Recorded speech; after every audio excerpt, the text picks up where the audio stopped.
Video ఉంది పక్కన పక్కన రానా అందరూ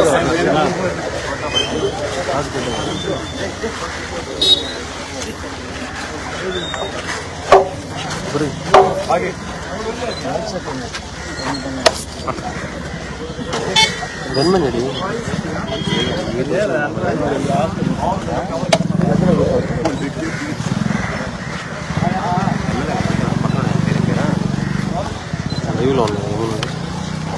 సార్ సార్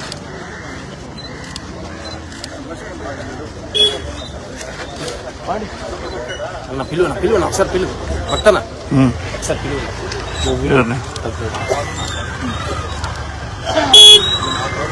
ఓకేనా ఓకే సార్ లోగోలు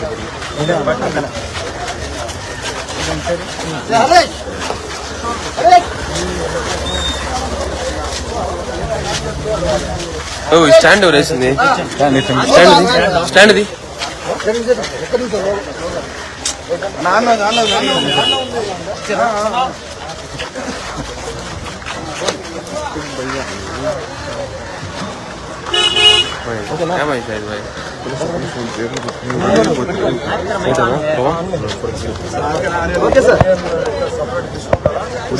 సపరేట్ చేసుకుంటాం. చాలా సంతోషం. నెల్లూరు రూరల్ నియోజకవర్గంలో సౌత్ కోపూర్ అతి పెద్ద పంచాయతీలో రాజకీయ చైతన్యానికి మారుపేరిన సౌత్ కోపూర్ 3 ఎన్నికల్లో కూడా రాజకీయ పార్టీలకు అతీతంగా వాళ్ళ కుటుంబ సభ్యుడిగా నన్ను ఆదరించి భారీ మెజార్టీ ఇచ్చినటువంటి గ్రామాల్లో సౌత్ కోపూర్. మొదటిసారి ఎమ్మెల్యే కాకముందు ఓ రాజకీయ కార్యకర్తగా ఇంటింటికి వచ్చినప్పుడు ప్రతి ఇంట్లో కూడా మాలాంటి సామాన్య కుటుంబీకుడు ఎమ్మెల్యే కాబోతున్నాడని నాకు అండగా ఇచ్చినటువంటి ఈరోజు గతంలో సౌత్ కోపూర్ గ్రామంలో అనేక రకాల అభివృద్ధి కార్యక్రమాలు చేపట్టాం. కానీ 3వసారి నేను ఎమ్మెల్యేగా ఎన్నికైన తర్వాత ఈరోజు సౌత్ కోపూర్ గ్రామంలో అక్షరాల 1,22,00,000 వ్యయంతో అక్షరాల 1,22,00,000 వ్యయంతో సౌత్ మోపూరు మొగళ్లపాలెం సౌత్ మోపూరు పంచాయతీకి నిధులు కేటాయించడం జరిగింది. దానికి సంబంధించి మనం శంకుస్థాపనలు చేసుకున్నాం. అదేవిధంగా తెలుగుదేశం పార్టీ కూటమి అధికారంలోకి వచ్చిన తర్వాత ఈ 7 నెలల్లోనే ఏదైతే 7 నెలల్లోనే మొత్తం 2,58,00,000 ఒక్క సౌత్ కోపూర్ గ్రామానికి 2,58,00,000 7 నెలల్లో తెలుగుదేశం పార్టీ కూటమి అధికారంలోకి వచ్చిన తర్వాత చంద్రబాబు నాయుడు గారు ముఖ్యమంత్రి అయిన తర్వాత ఈ గ్రామానికి పెట్టినటువంటి ఖర్చు అంటే జరుగుతున్న పనులు అన్ని కలిపి ఇందులో పంచాయతీరాజ్ డిపార్ట్మెంట్ నుంచి 1,02,00,000 ఈరోజు. అదేవిధంగా ఆర్డబ్ల్యూఎస్ డిపార్ట్మెంట్ ఏమీ లేదు. అదేవిధంగా విద్యుత్ శాఖ నుంచి 12 లక్షల రూపాయలు, అదేవిధంగా రోడ్లు భవనాల శాఖ 1 కోటి రూపాయలు, ఇరిగేషన్ శాఖ 25 లక్షల రూపాయలు, మొత్తం కలగలిపితే 2,58,00,000. 7 నెలల్లో ఈ యొక్క సౌత్ కోపూర్ గ్రామానికి వివిధ రకాల శాఖల ద్వారా రోడ్లు భవనాల శాఖ, పంచాయతీరాజ్ శాఖ, ఇరిగేషన్ శాఖ, విద్యుత్ శాఖ అన్నీ కలగలిపి ఈ యొక్క గ్రామస్తుల కోరిక మేరకి ఈ గ్రామంలో ఉన్నటువంటి నాయకుల సూచనల మేరకి 2,58,00,000 ఈ గ్రామంలో ఏదైతే పనులు జరిగాయి ఇంకా జరుగుతూ ఉన్నాయి. ఈరోజు 1,22,00,000 రూపాయలు మొత్తం కలిపి ఇప్పుడు దాకా జరిగినవి జరుగుతూ ఉన్నది.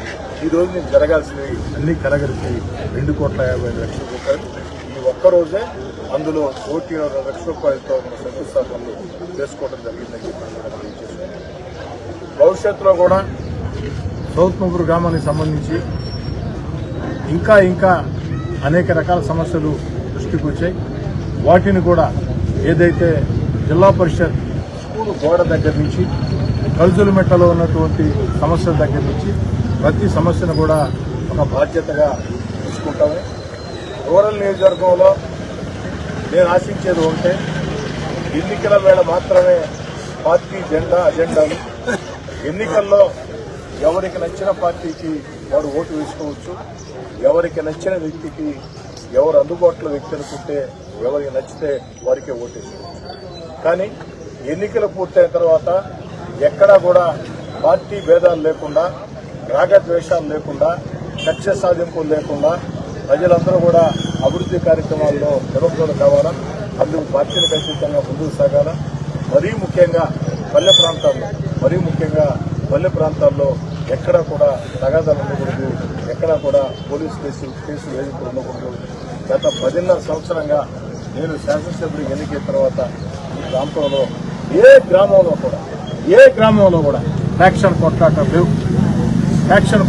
లేవు, ఫ్యాక్షన్ హత్యలు లేవు. ఎందుకంటే ఎక్కడికక్కడ ఆ గ్రామంలో ఎన్నికల్లో నాకు చేసినా చేయకుండా వారితోనే ఒకే రకంగా ఉండి నేను వాళ్ళ కోరుకునేది ఒకటే, గ్రామాలు ఉన్న తర్వాత తగాదాలు రాకుండా ఉండవు. చెట్ల కాడో, పుట్ల కాడో, గట్ల కాడో, నీళ్ల కాడో, మజ్జిగ కాడో, పాల కాడో, పెరుగు కాడో తగాదాలు వస్తూ ఉంటాయి.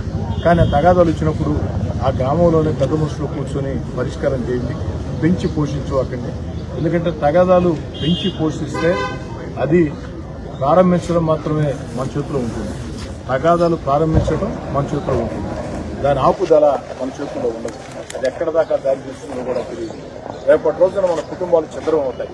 లాయర్ల చుట్టూ తిరగలేక, పోలీస్ స్టేషన్ మెట్లు ఎక్కలేక, జైళ్ల కమ్ములు లెక్క పెట్టలేక, మన భార్య బిడ్డలు మనల్ని చూసేదానికి వేదంతో గురే పరిస్థితులు. అలాంటి వాతావరణం వద్దు. ఖచ్చితంగా ప్రశాంత వాతావరణం ఉండాలని చెప్పని ప్రతి గ్రామంలో కూడా ఏదైతే నా శక్తి నుంచి ఎక్కడికక్కడ ఆ యొక్క విభేదాలు పెరిగి పెద్దవి కాకుండా ప్రయత్నం చేస్తూనే ఉంటాం. అదేవిధంగా రూరల్ నియోజకవర్గంలో ఈరోజు చూశారు, నెల్లూరు ఆ తాడిపత్రి రోడ్డు ఎంత అధ్వానంగా ఉంది. గతంలో ఆ రోడ్డుని అనేక ప్రయత్నాలు చేసి శాంక్షన్ చేయించినా నేను వైఎస్ఆర్ కాంగ్రెస్ పార్టీకి దూరంగా జరిగిన తర్వాత నా మీద కోపంతో ఆ రోడ్డుని క్యాన్సిల్ చేయడం జరిగింది. అది నిజంగా చెప్పాలంటే తెలుగుగలడు చేసే పని కాదు. ఎందుకంటే ఒక రోడ్డు చేసి దానివల్ల ప్రజల్లో గౌరవం పొందాలి, కానీ నా మీద కోపంతో క్యాన్సిల్. అందుకే నేను కూడా ఒక పంతంగా తీసుకొని నేను గెలిచిన వెంటనే 4 రోజుల్లోనే మీ అందరి సమక్షంలో పనులు ప్రారంభించాం. పనులు ప్రారంభించడమే కాదు, ఈరోజు వేగవంతంగా కూడా పనులు దాదాపుగా పూర్తయి ప్రారంభించాం. ఎందుకని చెప్తున్నానంటే నేను మా నాయకులకి అందరికీ చెప్తూ ఉంటాను, అధికారులు కూడా చెప్తూ ఉంటాను, టెంకాయ కుడితే శంకుస్థాపన చేస్తే పని జరగాల్సిందే, పని పూర్తి కావాల్సిందే. పనులు జరగకుండా, పనులు పూర్తి చేయకుండా నేను వైఎస్ఆర్ కాంగ్రెస్ పార్టీ దూరంగా జరిగిన తర్వాత కొంతమంది నాయకులు ఎక్కడ పడితే అక్కడ ఎవరెవడితే అనేది సరేనని చెప్పని ఒక టెంకాయ ఉంటుందని, చాలా తక్కువ ధరకు వస్తుందని టెంకాయ కొట్టేసి స్టార్ట్ చేయడం. అందుకే ప్రజలందరూ కూడా వాళ్ళకు ముద్దు పేరు పెట్టారు. నేను వైఎస్ఆర్ కాంగ్రెస్ పార్టీకి దూరం జరిగిన తర్వాత అప్పటి నాయకులు చేసినటువంటి ఈ యొక్క టెంకాయలు ప్రజల్ని ఏదైతే మోసం చేయాలా అన్న ఆలోచనతో చేసినట్టు ఆ నాయకులందరూ కూడా టెంకాయ బ్యాచ్ అని పేరు పెట్టారు. ఆ టెంకాయల బ్యాచ్కి ఎలక్షన్లో కూడా ఏర్పాట్లు చేశారు. మనది మాత్రం టెంకాయల బ్యాచ్ కాదు. ఏదైతే శంకుస్థాపన చేశామో దానికి జరగాలి. అతి త్వరలోనే మొట్టమొదటగా ఈ రోడ్డు 55 లక్షల రూపాయలతో జనార్దన్ ప్రారంభమవుతుంది. ఎప్పుడు డబ్బులు ఇస్తామో పూర్తి చేసి 1 మంత్ డిలే ఇస్తాం. నెల రోజుల్లో రాసి పెట్టుకోండి. ఈరోజు తేదీ 6వ తారీఖు, వచ్చే నెల 6వ తారీఖు లోపల, మార్చి 6వ తారీఖు లోపల ఈ ప్రధాన రోడ్డు 50 లక్షల రూపాయలతో పూర్తవుతుంది. మిగతా పనులు కూడా వేగవంతంగా ప్రారంభిస్తామని, రాబోయే రోజుల్లో కూడా ఎక్కడికెక్కడ అవకాశం దొరికిన నిధులు కేటాయిస్తామని మీకు కూడా నేను మనవి చేసేటప్పుడు ఇంకా ఏదైనా సమస్యలు ఉంటే చెప్పండి. కారణం ఏంటంటే ఏదో ఎలక్షన్ లేవు, నేను ఓట్ల కోసం రాలా, ఏదో చేతనైంది చేసేదానికి వచ్చా. మా తమ్ముడు కోటరెడ్డి గిరీష్ గారు చెప్పారు, ప్రజలను నమ్ముకుంటే, జనాలను నమ్ముకుంటే ఎవడో నష్టపోడు. ప్రజలు చాలా తెలివిగలరు. ప్రజల్లో ఒక నమ్మకం కలిగించగలిగితే మా వాడు అనుకుంటే ప్రజలు ఎందాకైనా మీతో ఉంటారు. కాబట్టి ఎలక్షన్లు ఉండే దేవా అన్న ప్రేరణ కాకుండా ఇప్పుడే కేవలం గ్రామాలకు పోతాం, శంకుస్థాపన చేస్తాం, అక్కడ 50 మంది 100 మంది వస్తారు. పూర్తి అవగాహన ఉండాలంటే ప్రతి ఇంటికి వెళ్లాలని చెప్పని ఎన్నికలు లేని వేళ ఈ ఆంధ్ర, తెలంగాణ 2 తెలుగు రాష్ట్రాల్లో ఎక్కడా ఎవరు చేయని విధంగా మీ అందరి ఆశీస్సులతో నా తమ్ముడు కోటమిరెడ్డి దివ్యారెడ్డి ఇంటికి వస్తుంది. ఆ ఇంటికి రావటమే కాదు, ఎక్కడైనా సమస్యలు అడిగినప్పుడు అవి పరిష్కారం కాని సమస్యలు అయితే నా వల్ల కాదు అని చెప్పి, ఈ పరిష్కారం కాదు అని చెప్పి, పరిష్కారం అయ్యే సమస్యలు అయితే పరిష్కారం చేయి. ఒక్కసారి ఫోన్ కాల్ వచ్చిందంటే, ఒక్కసారి మన సమస్య చెప్పారంటే మళ్ళీ వాళ్ళు మర్చిపోవచ్చు. కాని సమస్యలు ఉంటాయి, వెంటనే ఫోన్ చేసి కావని చెప్పి. సౌత్ కోప్ విధానంతో నాకు సంతోషం ఏంటంటే, ఈ గ్రామంలో ప్రతి ఇంట్లో నాకు ఫోన్ చేస్తాను, ఏదైనా సలహా సూచనలు చెప్పాలి. ఆఖరికి ఎంత సంతోషం అంటే, 20 పిల్లోడు ఫోన్ చేశాడు, 12 ఏళ్ళ పిల్లోడు, అలా క్రికెట్ కిట్ కావాలని. నిజంగా నేను గర్వపడ్డా.